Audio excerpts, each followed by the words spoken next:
Eu saúdo os irmãos com a paz do Senhor Jesus. Amém. Também trago a saudação ali do meu pastor Francisco Santos, ali de Vila Paulina. Eu gostaria nesta noite, os irmãos podem se assentar, em nome de Jesus.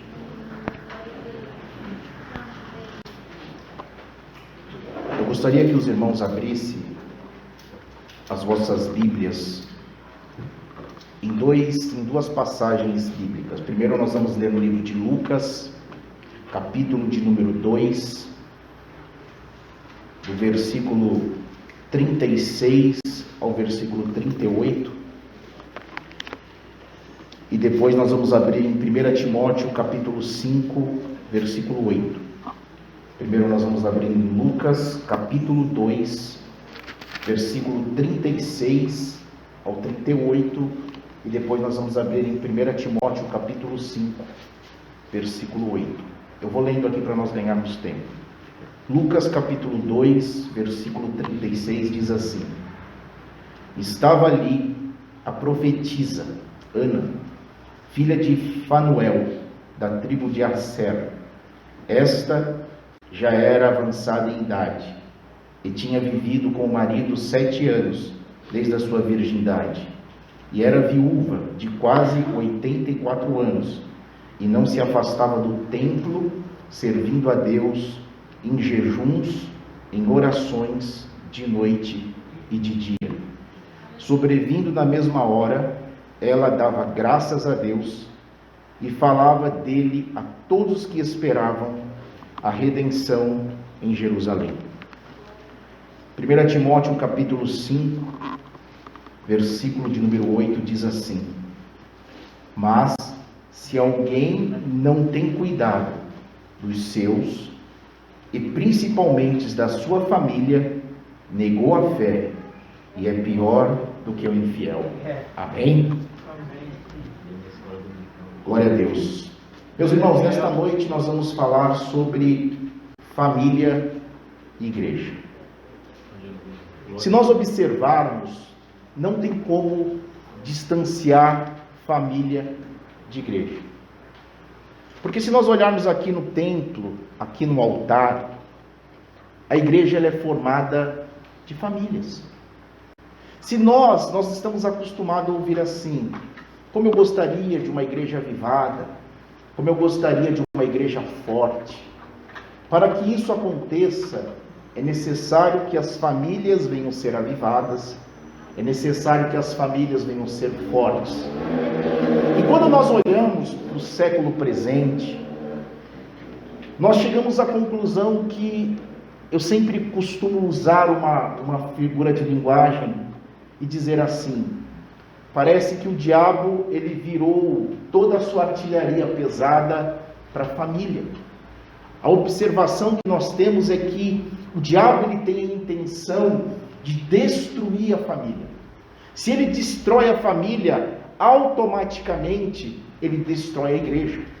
Porque a igreja ela não é formada de bancos. A igreja é formada de pessoas que compõem uma família. E quando nós pensamos no século presente, nós chegamos a esta conclusão. Mas se nós olharmos na Bíblia, desde lá do Éden, nós vamos observar que as famílias sempre tiveram e terão problema. Por exemplo, lá no Éden, quando a serpente começou a induzir, a conversar com Eva, Adão não estava próximo. E nós sabemos o desenrolar dessa história, o que aconteceu e as consequências da investida naquela família, nós pagamos o preço até hoje. Se nós olharmos o primeiro homicídio que aconteceu na face da terra, aconteceu na família de Adão e Eva. Então, a família ela sempre esteve e sempre estará sobre ataques, sobre investida. E quando aquela família cai, automaticamente Adão e Eva eram uma igreja. Então interferiu. Então, quando nós olhamos que a igreja anda fraca, é porque a família está fraca. Se nós formos para a família de Abraão, por exemplo, nós sabemos que Abraão tinha um sonho de ser pai. E um tempo vai se passando e nada se cumpre. Ele tem o seu filho ali com a sua serva Agar. e depois, quando se cumpre lá na frente o nascimento de Isaac, Deus manda ele entregar no deserto o seu filho. Eu fico imaginando a dor no coração daquele homem, tendo que se distanciar do seu filho, e nós sabemos que a consequência daquele relacionamento, ele é visto até hoje. Então observe que sempre a família sendo atacada vai interferir na igreja. Se nós olharmos para Isaac, Jacó e Esaú, nós sabemos o que aconteceu na história desta família. E onde eu quero chegar aqui nesta noite? Se nós quisermos uma igreja forte, a igreja precisa voltar os seus cuidados à família. Por quê? Porque qual é o grande problema, qual é a grande ignorância que nós encontramos hoje a respeito da família? Eu vou tirar a máscara aqui, com licença. Qual é a grande ignorância que nós encontramos hoje com a família? Por exemplo, hoje nós observamos que existe uma inversão de valores, de função e de lugares que cada um ocupa dentro de uma família. Por exemplo, não é errado, eu não estou jogando contra a mulher ter a sua independência. Eu não estou dizendo que a mulher não possa estudar. Eu não estou dizendo que a mulher não possa ser bem-sucedida. O grande problema hoje é que existe uma inversão da sua posição. A mulher querendo tomar a posição do homem e o homem tomando a posição da mulher. Aí que está o grande problema. Observe que quando nós olhamos para esses dois versículos que acabamos de ler, nós estamos observando que uma mulher que está viúva há muitos anos, ela não se afastou do templo, ela não se afastou de Deus, ela não deixou de orar, ela não deixou de buscar. Observe que não estamos vendo a polarização, as extremidades, nós estamos vendo o equilíbrio. E quando nós olhamos para o livro de Timóteo, que a Bíblia diz, aquele que não cuida do seu, ele nega a fé, ele é pior que incrédulo. Observe que a Bíblia está chamando o homem, a mulher para o equilíbrio. O grande problema é a falta de equilíbrio. Então muitas vezes quando nós trocamos a nossa posição, a nossa responsabilidade, é porque nós estamos desequilibrados. E nesta noite nós precisamos voltar, nós precisamos dar passos atrás para termos uma igreja abençoada, com famílias abençoadas. Por exemplo, a mulher, ela é uma mulher que o mundo hoje denomina uma mulher apoderada, uma mulher de destaque na sociedade. Eu digo e retorno a dizer, não é errado a mulher ter essa posição na sociedade, mas o que é errado é a mulher deixar de ser uma mulher bíblica. E nós precisamos falar a respeito disso. Existe uma mulher bíblica, e esta mulher bíblica, ela é benéfica para a sua família e benéfica para a igreja. Quem é esta mulher bíblica? Se você for ali no livro de Provérbios 31, versículo de número 10, a Bíblia vai dizer assim: mulher virtuosa, quem achará? É uma pergunta. O seu valor muito excede do que rubis.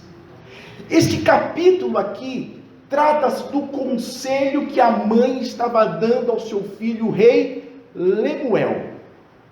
E ela usa uma comparação para o seu filho de um rubi, porque ele era rei, acostumado com coisa de valor. E a mãe estava aconselhando este filho, a respeito de uma mulher virtuosa.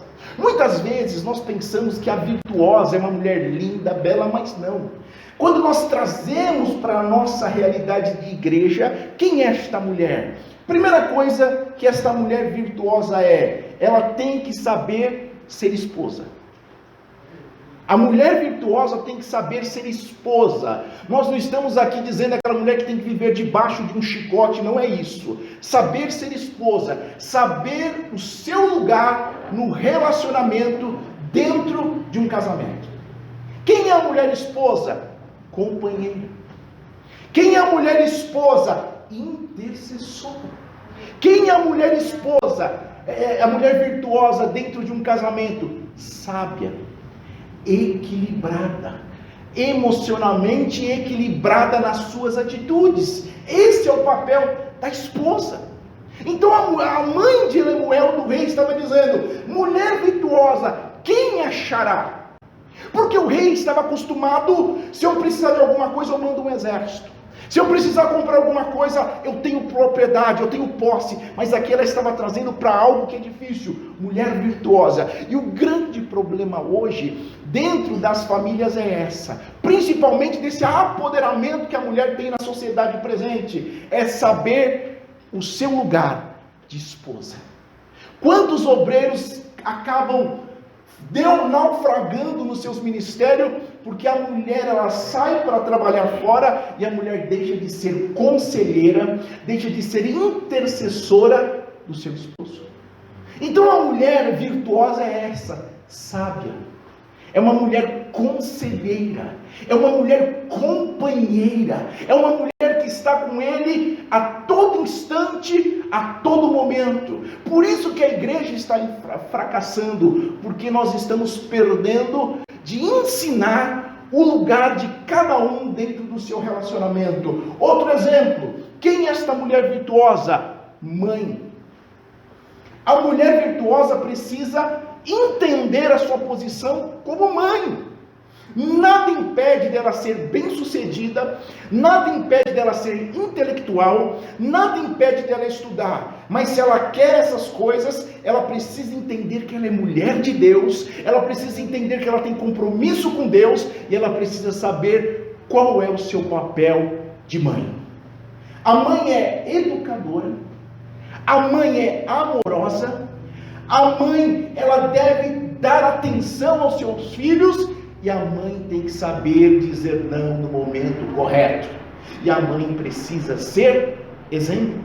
O que adianta você ser apoderada? O que adianta você ser bem-sucedida, perder a sua posição de esposa e perder a sua posição de mãe? O marido precisa da intercessão da sua esposa. Os filhos precisam da intercessão da sua mãe. Então nós precisamos voltar às mulheres que sonham em casar. É legítimo. A mulher que sonha em estudar é legítimo. A mulher que sonha ter o seu próprio salário é legítimo. Mas a mulher de Deus tem que entender que dentro de um casamento, dentro de um relacionamento, existe a posição de esposa e existe a posição de mãe. Por quê? Fico imaginando um filho que observa a sua mãe que não toma a sua posição. Ele fica perdido. Ele olha para a mãe, ele entende: minha mãe, ela tem esta posição. Isso traz segurança. Quem assume a sua posição verdadeira transmite segurança. Vamos imaginar que um presidente de uma grande multinacional, ele não assume a sua posição. Ele vai trazer insegurança àquela instituição, e as pessoas que são subordinadas a ele não vão obedecer às suas ordens. E é assim dentro de um relacionamento, dentro da família. E isso altera a comunhão com a igreja. Isso interfere diretamente dentro da igreja, porque os nossos filhos, eles observam as nossas atitudes. Agora vamos entender outra coisa. Olha que coisa interessante. Os homens. Olha que coisa interessante. Os homens bíblicos, ele precisa entender aquele versículo que é lá no início da Bíblia. Gênesis capítulo 2, versículo 24 diz assim: portanto, deixará o varão seu pai e sua mãe, apegar-se-á a sua mulher, e serão ambos numa só carne. Primeira coisa, todo homem que quer assumir uma responsabilidade de uma família, constituir uma nova família, ele precisa cortar o cordão umbilical com a sua mãe. Sabe o que a Bíblia está dizendo aqui? Você agora deixará de ser menino e passará a ser homem. Homem. Não homem de cama. mas homem de atitude. Quem é este homem de atitude? Primeiro, o homem é o provedor da casa. O homem é o provedor. Mas o meu salário juntando quando a minha esposa fica melhor. É legítimo, é legítimo. Mas se a sua esposa não trabalhar, se você tirou ela da casa do pai dela, você tem que assumir esta responsabilidade de ser provedor do lar. Porque hoje é muito comum, o homem fica dormindo e a mulher sai para trabalhar. Aí ele coloca um avental, ele coloca a camisa de um político que fica fazendo faxina em casa. Você tem a responsabilidade de ser o provedor da casa. Isso não é questão de religião. Eu lembro que isso era comum no século XX. Década de 70, década de 80, o homem era o provedor. Era comum ter aquele monte de filho e ele não tinha uma condição financeira. Ele deixava de comer, mas os filhos comiam. Provedor. O homem tem que ser o provedor. Parar de fazer compra na casa do pai, na casa da mãe. Você se unirá com a sua mulher. Você vai deixar o seu pai. Você é o provedor. Você vai ser provedor. Porque nós precisamos falar a verdade. Porque casamento é para homem. Casamento é para mulher. Casamento não é para adolescente. Casamento não é para homem mimado. Casamento é para homem. O homem é o provedor da família. Tem que ensinar essa garotada. Você é provedor. Mas eu estava acostumado a comer carne e eu decidi casar. Você sabe o que é casamento? Eu sei que tem lua de mel, que é bom. Eu sei que tem algumas coisas que eu não poderia fazer, agora eu faço. Mas existe as responsabilidades do casamento e você é o provedor da família. Você está acostumado a comer carne e agora você não tem mais condições. Você tem que parar de fazer compra lá na casa da sua mãe e ir trabalhar e prover esta mulher agora. Esta é a atitude de homem. Qual é a outra atitude de um homem bíblico que deixará sua mãe? Ele é protetor. Protetor. Porque existem muitos homens, com perdão da palavra, vem algum problema, ele entra num antidepressivo, ele entra embaixo da cama, ele fica ali chorando e põe a mulher para resolver o problema dele. Você é protetor. Se vir alguém assaltar a sua família, você tem que se colocar na frente dela, nem que você tome um tiro. Você é o protetor desta casa. Você é o homem, você é o líder. O homem tem que ser o protetor da sua família. E agora, sendo só protetor, o que acontece? Não é só físico, não. O homem de Deus, a mulher de Deus, tem que ensinar essa molecada. O homem é o sacerdote do lar. O homem é o sacerdote. Eu disse que a mulher é intercessora, o homem é o sacerdote. Quem era o sacerdote? Aquele que se colocava a Deus e levava até Deus a queixa do povo. Tem coisas na nossa vida que nós falamos com o filho, nós falamos com a mulher, não dá certo. O homem tem que tomar o seu lugar de sacerdote e levar as queixas diante de Deus. Porque não existe uma fórmula pronta para que você eduque uma criança. Não tem uma fórmula pronta que você coloque em algum lugar e dá certo a família. O certo é o homem ser o sacerdote, dobrar os seus joelhos diante de Deus e levar as suas dificuldades para Deus. Porque pensa comigo, quando você namora é uma coisa, quando você casa é outra. Pessoas que pensam diferentes, pessoas que têm sonhos diferentes, pessoas que têm gostos diferentes, pessoas que têm caráter diferente, pessoas que têm gênios diferentes. A tendência é dar curto-circuito no decorrer do relacionamento. E como nós mudamos e colocamos ordem nesse negócio, precisamos ir como sacerdote diante de Deus, interceder pela minha casa e pela minha família. Pode observar que a igreja quase não se fala mais nisso hoje. O homem como sacerdote do lar. Hoje ensina a ser um homem, ser empresário do lar. Hoje ensina a mulher ser bem-sucedida do lar. Mas hoje poucos ensinam que o homem é o sacerdote. Abraão era o sacerdote da sua família. Adão era o sacerdote, Isaac era o sacerdote, então precisamos ser sacerdote do nosso lar. Hoje o homem e a mulher vai ter uma campanha de oração. O homem fica lá em casa deitado, enquanto a mulher está de joelho orando. Tem que estar orando, colocando a sua família diante do Senhor. A gente começa a ouvir um monte de coisa. Meu filho está assim, a minha família está assim. Eu não sei o que fazer. Você procura psicólogo, não estou dizendo que é errado, mas existe alguma coisa que ainda existe desde o início. Joelho no chão. O homem é o sacerdote do lar. Outra característica do homem, profeta. Quem era o profeta? Deus queria falar algo com o povo, e ele mandava para o homem, para o profeta, para dizer. Tem hora que somos profeta, nós nos colocamos diante de Deus, e Deus tem um recado para a família. Sabe aquele filho desobediente? Tem momento que Deus quer falar face a face com ele, e você precisa ser o profeta da sua casa. Você precisa falar diante deles com respaldo bíblico, com a autoridade de Deus. Você é o profeta. Então nós precisamos entender que existe isso hoje. Por que as igrejas estão fracas? Porque o homem pouco eleva a sua família em oração e pouco repreende a família diante de Deus.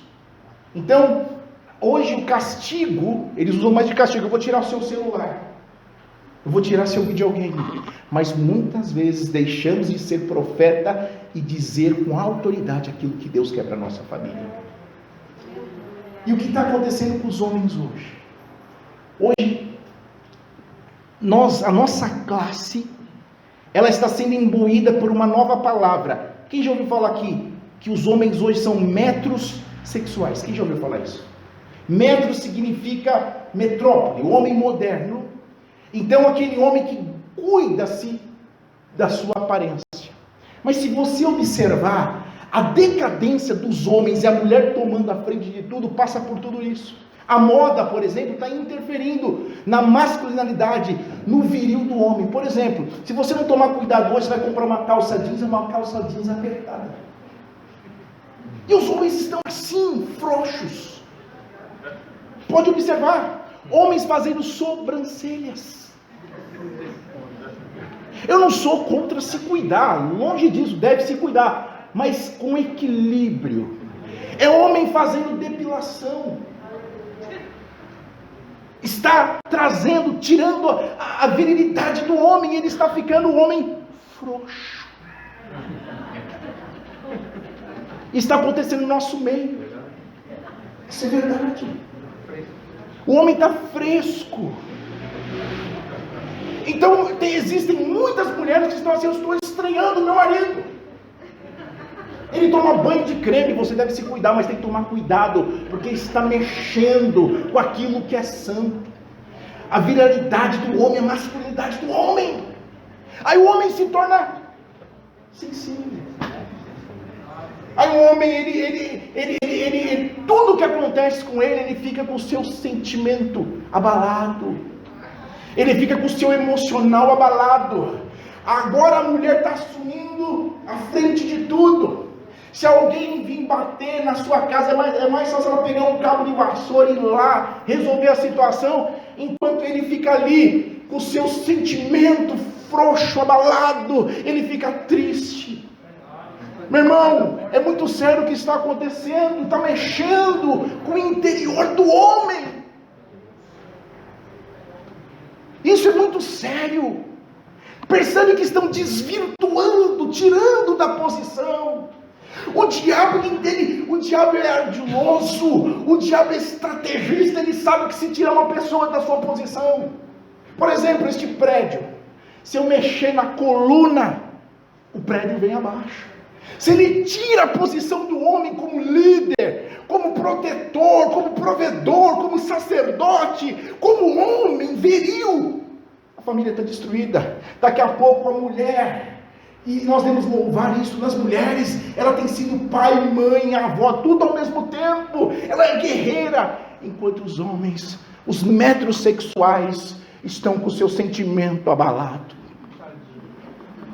Tadinho. É assim que está acontecendo. Eu tenho andado por aí, eu tenho visto, meu Deus, tem misericórdia. Senhor, põe a tua mão.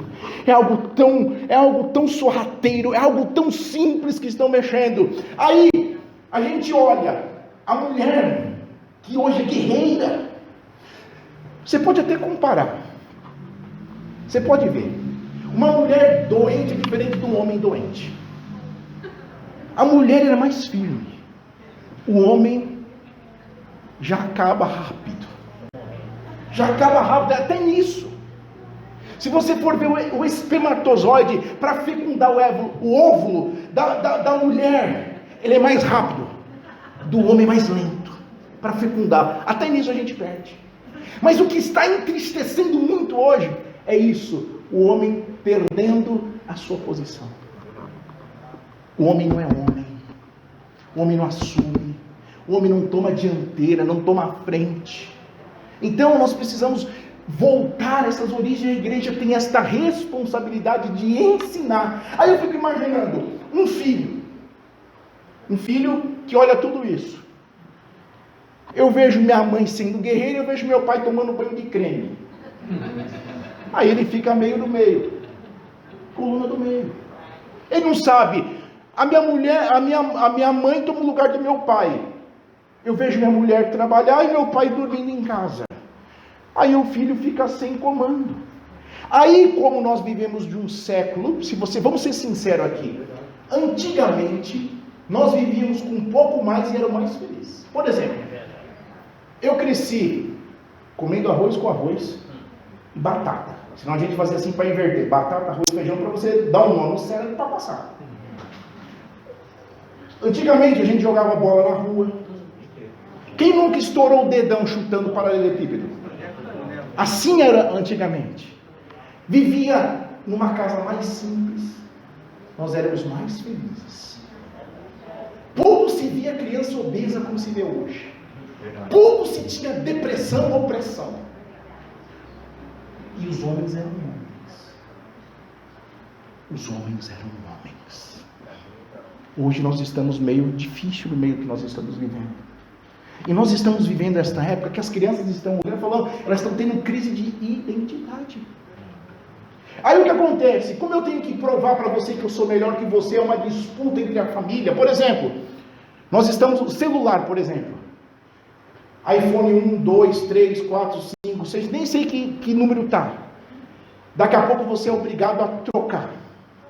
Outro exemplo, quando a sua casa é simples, você para na rua seguinte se alguém for te dar uma carona. Mas se a sua casa é bonita, você convida para entrar. É assim ou não é? É assim ou não é?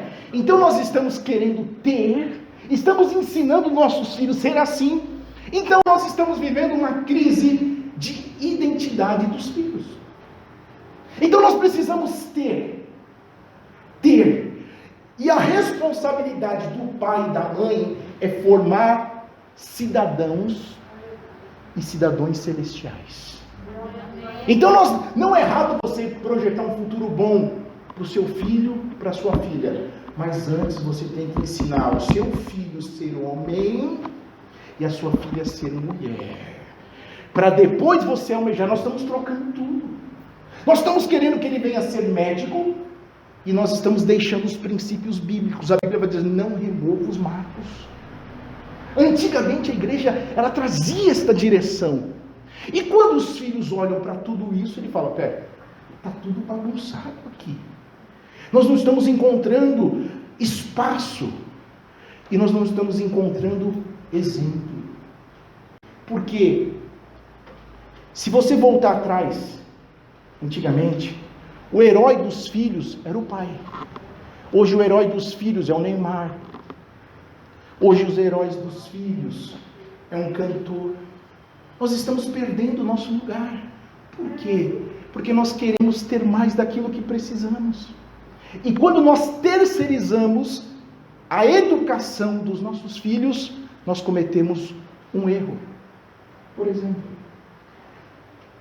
os tempos são outros, mas por exemplo, Uma mulher que casava antes com um homem pobre, ela aceitava viver aquela vida difícil, aquela vida apertada.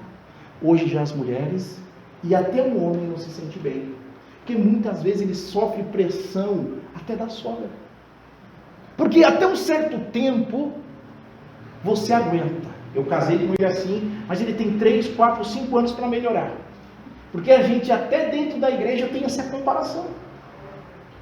Muitas vezes nós forçamos os nossos filhos a casarem com alguém melhor, e aí está o grande erro, porque antes nós vivíamos melhor com pouco. Hoje nós vivemos com o mundo e colocando a nossa família em risco. Olha que coisa interessante. A família é o nosso único patrimônio que podemos levar para o céu. O único patrimônio. Carro fica, casa fica, mas família eu posso levar para o céu. Então nós estamos terceirizando a educação e a formação dos filhos. Então tem mulher que ela fica grávida, passa ali uns 5 meses, daqui a pouco ela põe numa creche, porque ela precisa trabalhar. Mas quando nós tomamos a decisão de formar uma família, nós temos que ter esta análise. Espera aí, eu vou trazer um ser para o mundo e eu vou introduzir ele na sociedade. E nós sabemos, se você ir lá na Fundação Casa, existem muitos Mateus, muitos Pedros, muitos Paulos, porque negligenciaram a formação do filho. É muito séria a formação. Então olha que coisa interessante. Às vezes você é evangélico, crente, mulher de Deus, de oração, tudo, mas você quer ganhar um pouco mais. Eu digo que é legítimo, mas tudo aquilo que colocar em confronto a minha família, ele é maléfico. Tudo aquilo que atrapalhar a formação da minha família, tudo aquilo que se colocar entre a minha família é maléfico. Então o que acontece? Nós começamos a dar para o avô cuidar. Uma vez ou outra tudo bem. Mas aí, você e a sua esposa vêm para a igreja, a sua mãe não vem. Qual é a tendência do filho? O pastor não vem, porque ele passa o maior tempo do dia com a sua avó. Ou senão a criança tem 6 meses, ela já está no mini maternal. Ele termina o terceiro colegial, ele está no mesmo colégio. E o pai e a mãe nunca sentou com ele para ensinar uma lição. Quem ensinou? O avô. Quem ensinou? O tio da perua. Por que aumenta a pedofilia? Observe que a pedofilia são pessoas que estão próximas de nós. É o tio da perua, é o professor de natação, é o professor de futebol. E hoje, para completar e cansar a criança, porque às vezes ela pega às 7 horas da noite e ela está tão cansada, tão fadigada, que ela não quer ter tempo com o filho. Põe na escola, põe na natação, põe no balé, põe no kung fu, põe no karatê. E a criança chega em casa, só dá um beijo na mãe e dorme. Daqui a pouco ele está com 18 anos, ele pergunta: você que é minha mãe? Ele nem sabe quem é a mãe, porque estamos terceirizando. E às vezes a gente fica de: pastor, me ajuda em oração. Mas espera um pouquinho, vamos voltar na base. Aquilo que já foi feito não dá para voltar atrás, mas existem muitas pessoas que querem iniciar uma nova vida. Aleluia. E você precisa tomar como partido. Aleluia. Porque eu tenho uma notícia para você: a tendência é piorar cada dia mais. A tendência é piorar. Como pode uma pessoa de 5 anos de casado ter um monte de mel? Os móveis cheiam novos ainda. Você chega assim e fala assim: eu vi que eu errei. Sabe por quê? Porque nunca foi ensinado a responsabilidade da família. Aí você chega assim: a vontade que eu tenho é jogar essa criança daqui. Eu quero encher ele de trabalho, eu quero colocar, eu quero que ele venha cansado. Sabe por quê? Porque você não entendeu o que é ser mãe. A vida, ela é maravilhosa. A vida não é ruim. São as nossas escolhas. 70, 80 anos, rápido. Mas penso eu, que adianta você ser um homem bem sucedido, uma mulher bem sucedida, e você não agregar nada para a formação do seu filho, e chegar no final da sua vida, você ter a sua alma condenada ao inferno, e ter um filho desviado dos caminhos do Senhor.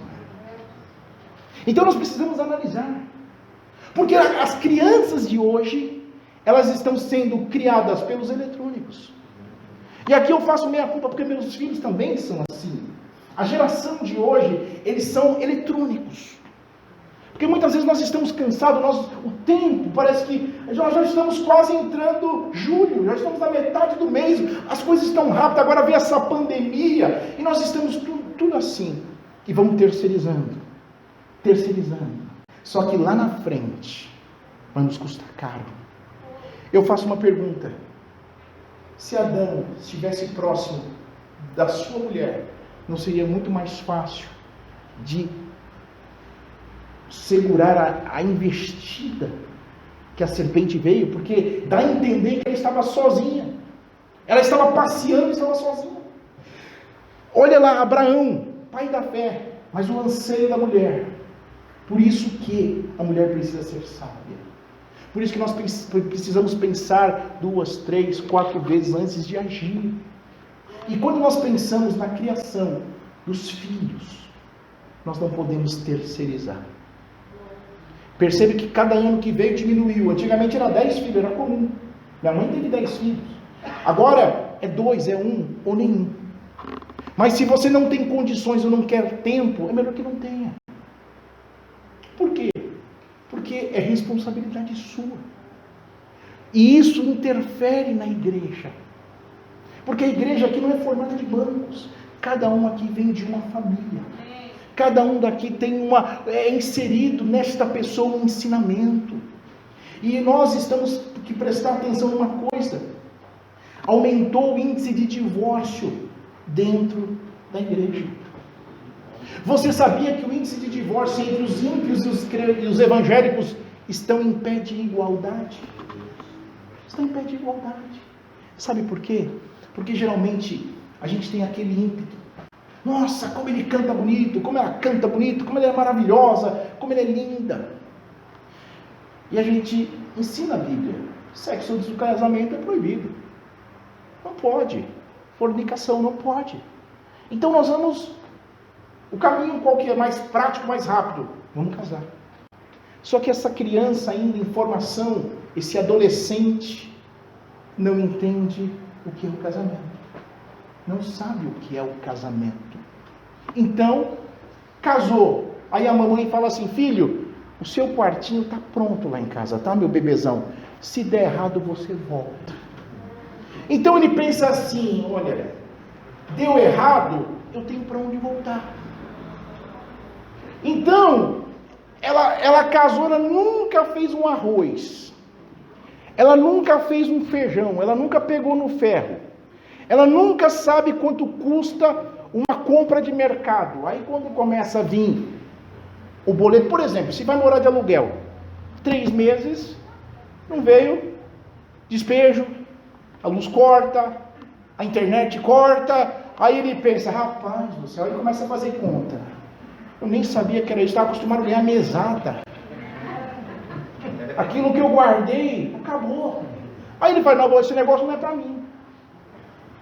Aí separa, aí começa: homem não presta, mulher não presta, casamento não presta. Porque a gente vê crente hoje demonizando aquilo que Deus instituiu, que é a família. A família é um projeto de Deus. A família nasce do coração de Deus. Glória a Deus. Então nós precisamos ensinar essa moçada. E existem muitos que estão aí: peraí, eu estou meio para cá, meio para lá. A amiga do meu trabalho disse que pode. Pera um pouquinho. Nós lemos aqui Lucas capítulo 2, da profetisa.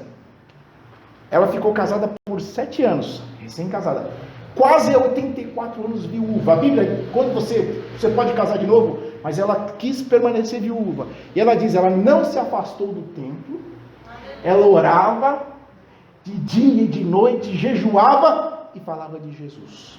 Então agora, o que acontece? O jovem separa, porque não ensinaram o casamento, que é a responsabilidade da igreja de ensinar. Aí ele se distancia. Aí a mãe, a avó, o tio fica de cabelo para cima: meu Deus, ela se perdeu. Não é que ela se perdeu, ela nunca foi encontrada. E nós precisamos ensinar o que é família. Porque você pode observar, nós precisamos de um culto avivado. E os pastores ficam preocupados, ora, jejua, Senhor manda. Mas a base está comprometida. A sociedade, como sociedade, a família é a base da sociedade. Enquanto nós tivermos famílias doentes, nós vamos ter uma sociedade doente. Enquanto nós tivermos famílias doentes, nós teremos uma igreja doente. Como eu vou ter uma igreja saudável, curada? Cuidando das famílias, ensinando as famílias. É momento de parar de ensinar o jovem que Davi venceu Golias. É momento dessa moçadinha que está querendo assumir responsabilidade. Vamos fazer matemática. Você quer casar? Eu quero. Quanto custa o aluguel? Quanto custa o arroz? Quanto custa o feijão? Quanto custa a água? Quanto custa a internet? Porque muitas vezes ele usa a internet do pai. E nós terceirizamos. Está errado. Nós vamos ter doentes, uma família doente. Nós vamos ter uma igreja fraca. Nós vamos ter uma igreja sempre andando manca. E a Bíblia vai dizer, aqueles que não cuidam dos seus, negou a fé. Muitas vezes a gente pensa que negar a fé é assim, nossa, aquela irmã me tirou do círculo de oração, ela está negando a fé. E às vezes a pessoa tem até, ela tem uma boa intenção, e ela passa o dia todo dentro da igreja. É sábado, agora não por causa da pandemia, mas antigamente tinha gente que fazia dobradinha. Sábado, ela limpava a igreja, ela fazia o café das pessoas que vinham ensaiar, e o marido lá, largado. E o filho lá, largado. Aí depois ela chorava, está indo contra a palavra, aquele que não cuida dos seus. Sabe o que é o cuidar? Atenção. Sabe o que é o cuidar? Ver o que ele está fazendo. Sabe o que é o cuidar? O marido é incrédulo. Aí ela vira muito santa. Aí ela começa a fazer esse jejum interminável, se distancia do marido. Aí depois ela fala que é o diabo, é você. Você quer converter, você quer trazer o seu marido para Jesus, você quer trazer sua esposa para Jesus. Você precisa cuidar. Porque a mulher que é santa, ela acaba santificando o seu cônjuge. Então perceba que nós nos preocupamos com as grandes coisas. E você percebe que os deslizes estão nas pequenas coisas. Muitas vezes a gente está andando na rua, dá um tropicando uma pedrinha pequena, um pedreiro cai. Às vezes escorregamos uma casca de banana.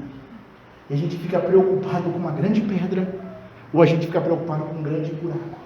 E o problema das famílias, e o problema da igreja hoje, é o diabo sim. Mas o problema está na família. O problema da igreja está na família. Porque o pastor, ele tem uma família. Os obreiros têm uma família. O círculo de oração tem uma família. Os instrumentistas têm uma família. Então, muitas vezes, nós precisamos olhar. Existem muitos obreiros que aqui ele é uma coisa e na sua casa ele é outra. Existem muitos obreiros que ele é um grande obreiro, mas ele é um péssimo pai. Existem muitas mulheres que são excelentes cantoras, mas é péssima esposa, péssima mãe. Então nós precisamos voltar. Nós estamos à beira do arrebatamento da igreja. Nós hoje temos igrejas muito mais belas do que antes. Pode observar. Antigamente, as igrejas elas não tinham a documentação que tem hoje. Hoje você precisa regularizar a documentação, você chama um engenheiro. Hoje a igreja pode dizer assim, a gente tem deputado, a gente tem vereador, a gente tem até presidente hoje que é voltado para a igreja. A igreja tem isso. Antigamente não tinha. Sabe o que a igreja tinha? Joelho. A igreja tinha joelho. A igreja tinha joelho. A igreja ela está tão preocupada com essas coisas hoje e esqueceu a base. O problema está na base. Porque assim, vamos ser sinceros.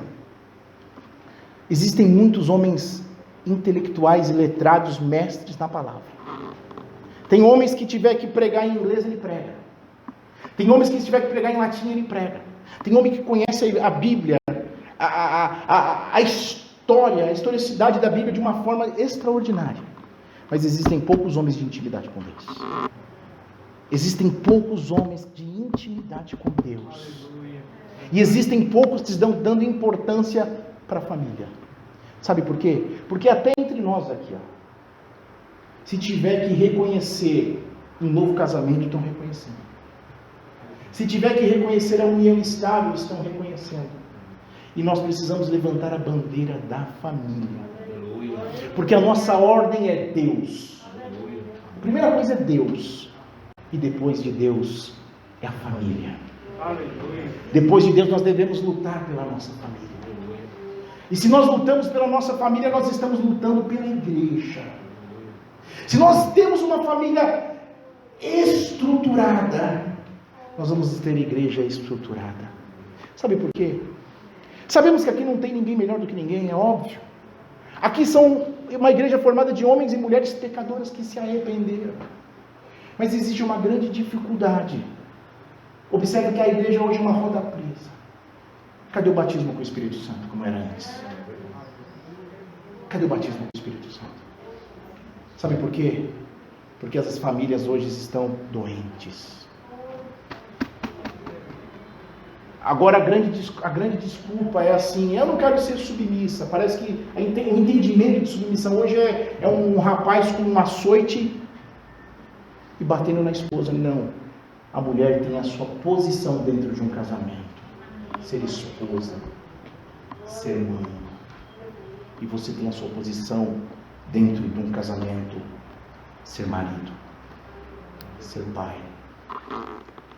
Mulher, muitas vezes, a gente quer, olha como nós somos hoje.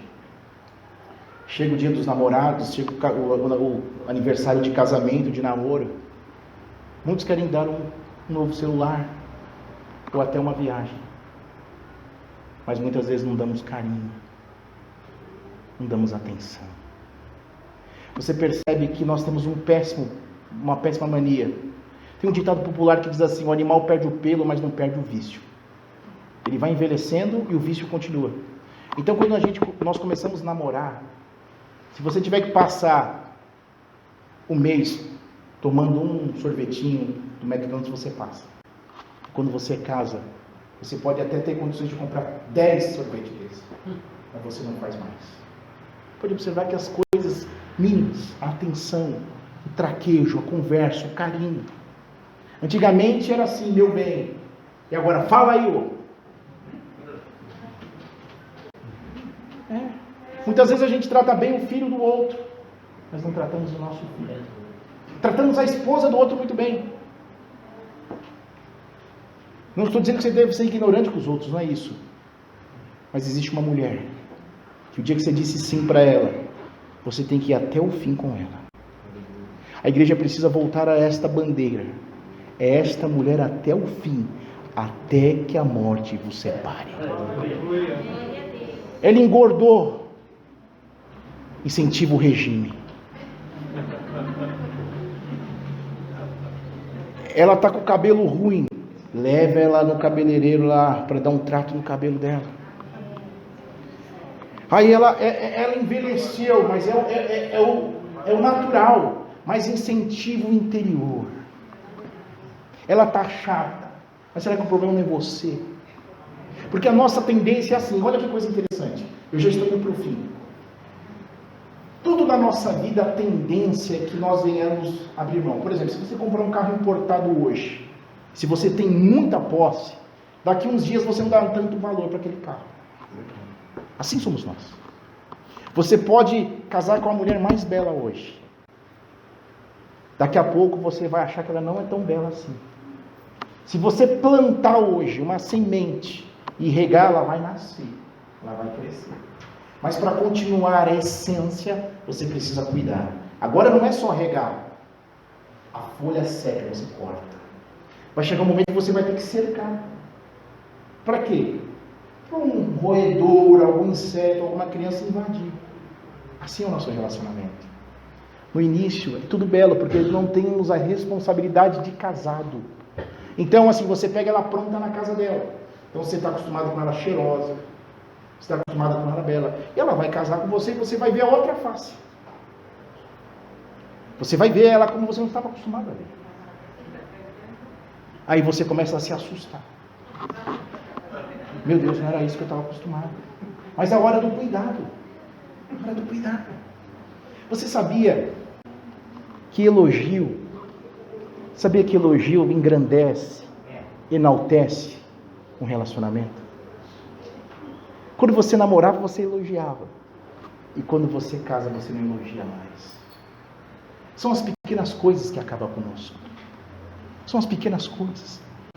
Meu irmão, viver 80 anos, 30 anos, 40 anos com uma pessoa é algo muito sério. Mas no final da vida, o que vale a pena... Ontem mesmo eu estava falando com a minha esposa. Meus pais não foram de berço evangélico. Mas eu percebi, eles viveram 50 anos, tinham suas brigas, mas depois que meu pai morreu, até minha esposa comentava ontem, a minha mãe não foi mais a mesma, logo depois ela morreu. Porque antigamente não era a placa de igreja, era o compromisso. O estar bem, vamos andar junto. Sabe, antigamente era assim, olha, se você não tiver o que comer, eu estou contigo. Se você tiver uma cabana, eu estou contigo. Mas hoje é a hora que a falta vai embora. A hora que acaba a essência. A hora que acaba o vigor. Existem muitos pastores aí de alto escalão, trocando a mulher da mocidade por uma secretária jovem. Está acontecendo. Está acontecendo de monte isso. Mas eu digo aqui para você, e eu creio em algo que Jesus Cristo está voltando. E isso passa quando você fala, eu preciso me preparar para este dia. Passa em cuidar da família. Eu não estou preocupado se eu vou deixar A ou B ou patrimônio. Eu quero deixar exemplo. Eu quero deixar exemplo aos meus filhos. Porque se ele andar errado, não foi culpa minha. Então tem que mostrar respeito. Está difícil, mas continua lutando. Está desempregado, continua buscando. Não desista. Porque a criança, ela olha. Porque nós precisamos tornar a voltar que os filhos vejam você como um herói. Antigamente os pais, a família era herói. Antigamente você ouvia assim, quem que você quer para homem para casar? Eu quero um homem igual ao meu pai. Quem você quer? Eu quero uma mulher igual a minha mãe. Eu quero uma mulher igual a minha avó. As pessoas falam, eu quero ser homem de Deus como o meu pastor foi. Hoje apagou o seu tempo. Quem você quer ser? Hoje, às vezes, criancinha. Eu falo para meus filhos, minha filha fala assim, ela tem 5 anos, eu não vou casar. Ela vai casar porque eu vou ministrar o casamento. Mas eu não quero casar. Vai casar. Porque eu quero ministrar. Eu falo para Deus, Deus, esse é o último ato meu. Dali para frente pode me levar. Que eu quero que ela entre no altar e eu vou falar, eu venci. Aleluia. Em nome do Senhor Jesus. Eu agradeço essa oportunidade. E eu quero que vocês entendam qual a importância da família com a igreja. A família tem que ser sã. Aleluia. Sabe por quê, meus irmãos? Vale a pena. O maior investimento seu é na família. Invista na sua família. Invista. Não abra mão de nada pela sua família. Porque pode perceber, amigos passam, dinheiro ganha, dinheiro se perde. Mas eu tenho para mim, isso é para mim. Eu sempre falo para minha esposa, não é porque ela está aqui não. É difícil. Mas eu quero terminar os últimos dias da minha vida com ela. Porque nós advogamos em causa de família. E ontem mesmo nós falávamos, imagina a confusão, casos que você pega de crentes. Hoje é o pai, amanhã é o namorado, amanhã é namorado, imagina a confusão na cabeça da criança. E eu não quero dar esse desprazer, eu não quero dar esse desgosto, porque os filhos sentem, porque eu quero guiar no caminho do Senhor, e como exemplo, porque se ele andar fora do caminho, eu não vou carregar este peso. Que você pense nisso e que Deus te abençoe e te guarde, em nome de Jesus. Glória a Deus. Glória a Deus.